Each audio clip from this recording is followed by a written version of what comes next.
अगर कोई विचलित है तो मन की वजह से, अगर कोई सही मार्ग पर है तो मन की वजह से, अगर कोई अपने लक्ष्य से भटक रहा है तो भी मन की वजह से। मन कुछ करने को करता है, मन नहीं करता। ये सारा खेल मन का ही है। तो नमस्कार दोस्तों, मैं गीता।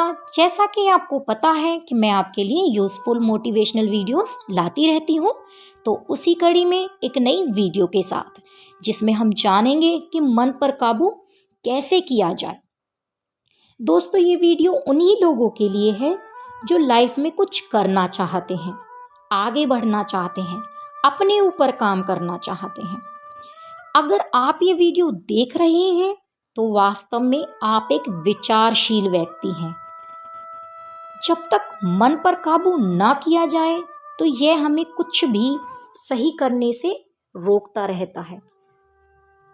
प्राणी के शरीर में मन एक अदृश्य अंग है जो दिखाई नहीं देता, परंतु यही सबसे शक्तिशाली हिस्सा है शरीर का।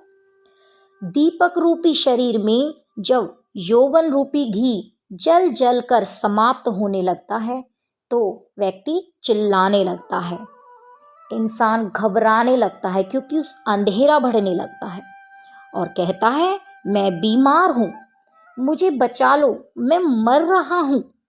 ये कहने वाला, ये रुलाने वाला मन ही है। मनुष्य को मैं के घमंड में चूर चूर रखने वाला पाखंडी भी केवल मन ही है। यह इंसान को अपने वश में इतना कर लेता है कि इंसान अपनी अंतरात्मा को भी नहीं जान पाता, उसमें परमात्मा रूपी प्रकाश का भी साक्षात्कार नहीं कर पाता।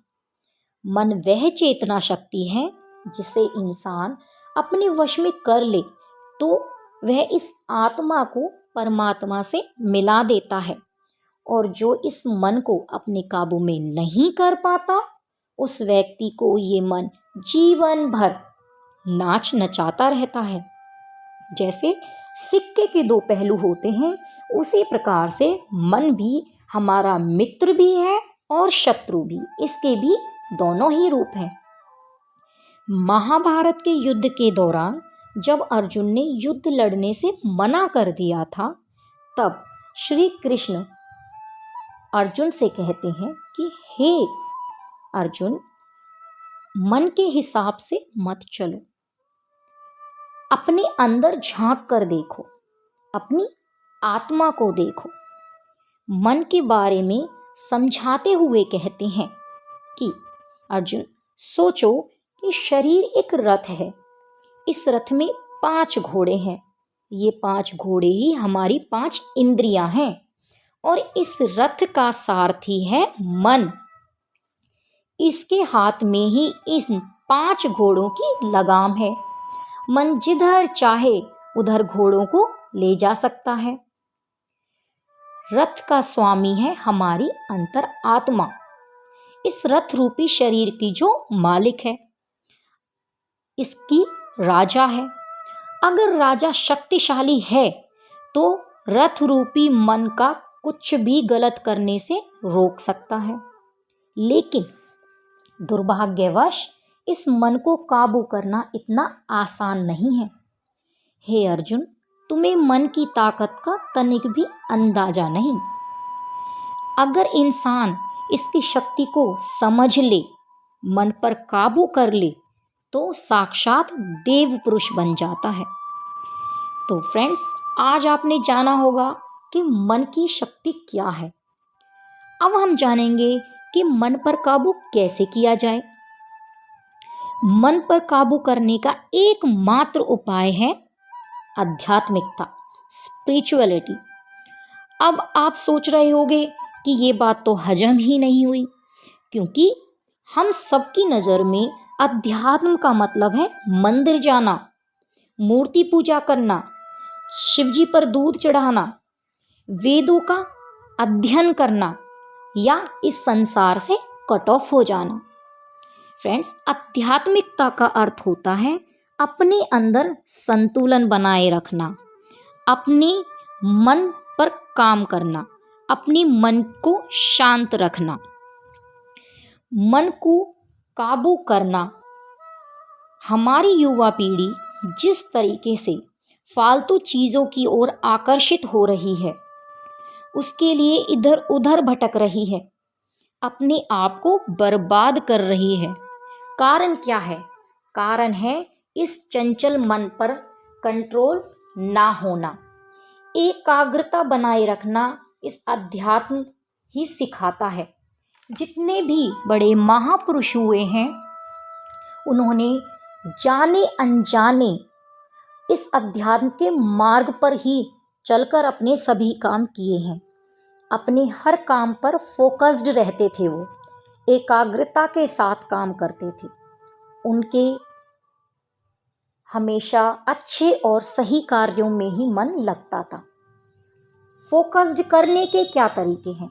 हर चीज़ पर फोकस करने के दो तरीके हैं, जो अध्यात्म का ही हिस्सा है: अभ्यास और वैराग्य। ये मन बड़ा चंचल है। जब भी ये गलत दिशा में जाए, इसे रोको, अपने मन को वापस सही रास्ते पर लाओ। ये फिर भागेगा, तुम फिर इसे पकड़ कर लाओ। ये भागता रहेगा, लेकिन तुम हर बार इसे पकड़ कर लाते रहो। जिस प्रकार किसी घोड़े को काबू में करने के लिए इंसान को कई प्रयत्न करने होते हैं, नया घोड़ा सवार को अपने ऊपर बैठने नहीं देता और घुड़सवार को बार बार नीचे गिरा देता है। लेकिन अगर घुड़सवार दृढ़ निश्चयी है, तो वह बार बार गिरता है और फिर से घोड़े को काबू करने की कोशिश करता है और अंत में वो घोड़े पर काबू पाने में सफल हो जाता है। और फिर यही घोड़ा उस घुड़सवार को उसकी मंजिल तक ले जाता है।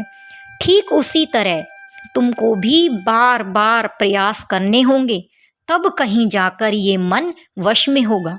यह काम बहुत कठिन है, लेकिन लगातार प्रयास करने से एक दिन ऐसा आएगा जब ये मन सिर्फ तुम्हारे कहने पर ही चलेगा और तुम इसके सच्चे स्वामी बन जाओगे।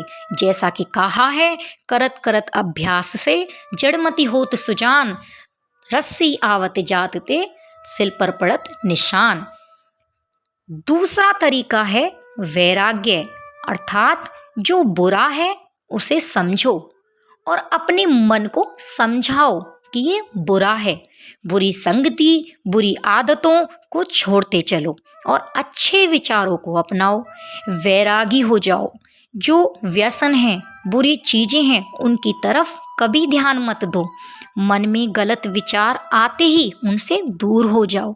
अच्छे विषय की बातें सोचो। इस तरह तुम अपने मन को काबू में कर पाओगे। याद रहे, यह मन इतना शक्तिशाली है कि अगर इसको वश में कर लिया तो ये तुम्हारा हाथ पकड़कर परम धाम तक ले जाता है, और अगर वश में ना किया तो ये ना तो तुम्हें इस लोक का छोड़ेगा, ना उस लोक का। तो दोस्तों, परेशानियां, मुश्किलें, सुख दुख जीवन में आते रहते हैं, लेकिन मगर आपका मन खुद पर संतुलन नहीं बना पाता तो आप उन परेशानियों में फंसकर रह जाते हैं।